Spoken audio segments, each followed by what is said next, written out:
Well done. Outrageous! Everything that we fought for since I've been here in this country! Tyrannical! And I don't think it's fair to go on this way!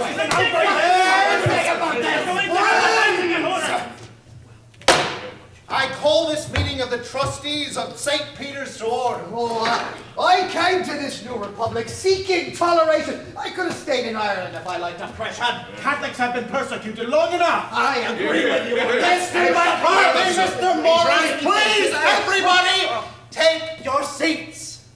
Why are we discussing Father Coleman's subpoena at all?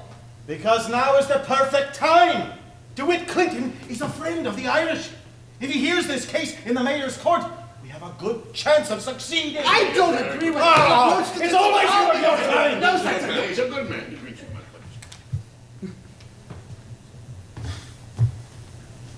Thank you all for coming tonight.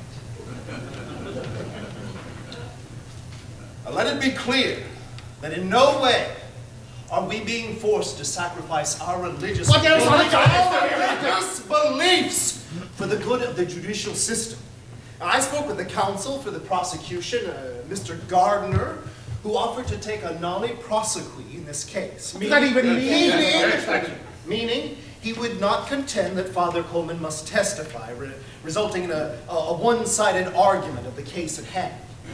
Mr. Morris is right. If we don't pursue this now in a court of law in the United States of America, we only open the doors for future conflict on this matter of church versus state as it pertains to the Roman Catholic faith. Father Coleman will be excused, of course, for now, but we will remain vulnerable. When a similar case calls a Catholic priest to testify what he heard in the course of administering the sacrament of confession, we will be forced to deal with this all over again. Very true. Very true. Now, what I propose is that we urge Mr. Garner to make the case that Father Coleman must testify against Daniel and Mary Phillips in order to come to a decision and fully put this matter to rest. Now, we must not think of the consequence of St. Peter's alone.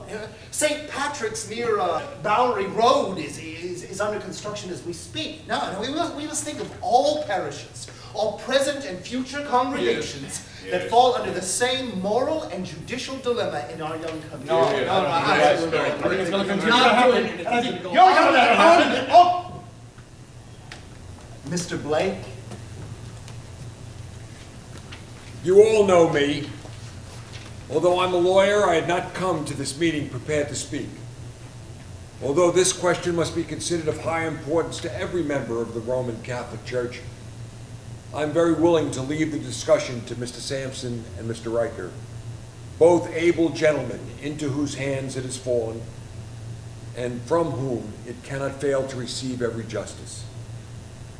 We must put faith in our country that the principles of common law, by clear word of the Constitution, ensure the privilege of Father Coleman.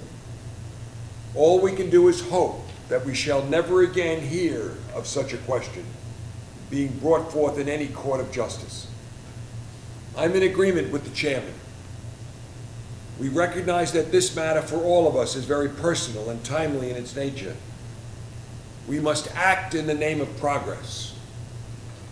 The trustees of St. Peter's Church came to an agreement and drafted a letter to Mr. Gardner in response to his offer to enter a nolle prosequi. It was signed by Mr. McCarthy.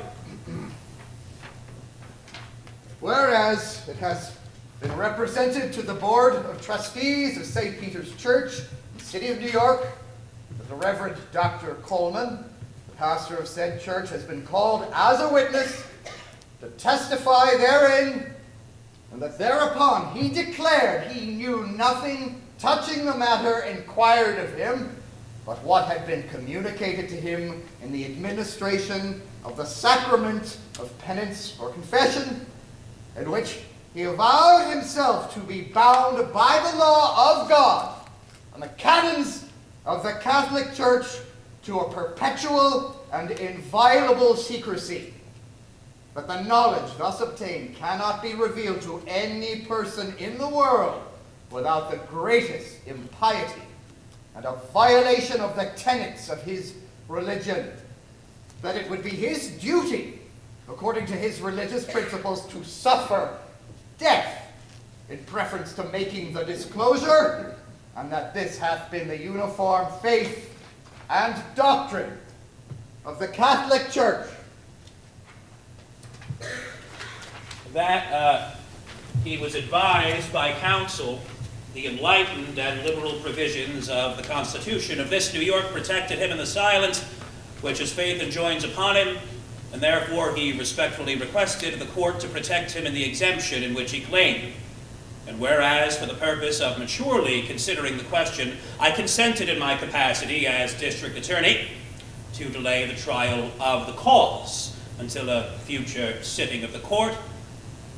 And whereas the Board of Trustees sincerely consider the free toleration of the Catholic religion involved in maintaining the exemption claimed by the Reverend Pastor, and cannot but feel the deepest solicitude that a doubt should exist upon the subject, they therefore respectfully request the district attorney to bring the cause to trial at the next sitting of the court, to the end that a judicial determination may be had which shall ensure to all Catholics, in common with the rest of mankind, and according to the words of our state constitution, the free exercise and enjoyment of the religious profession and worship.